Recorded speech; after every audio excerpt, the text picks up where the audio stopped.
I've got LG K30 and let me show you how to change a wallpaper on the following device. So at first let's open the settings, then find and select display. Here you should pick wallpaper and dim.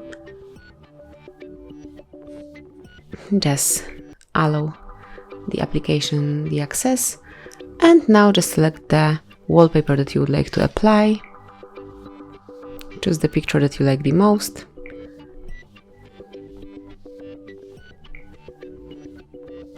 And here they are.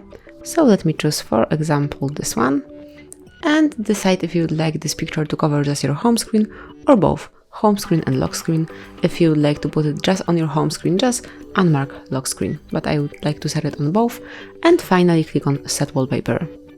And that would be all. As you can see, wallpaper has been changed and you can notice it on both home screen and also on your lock screen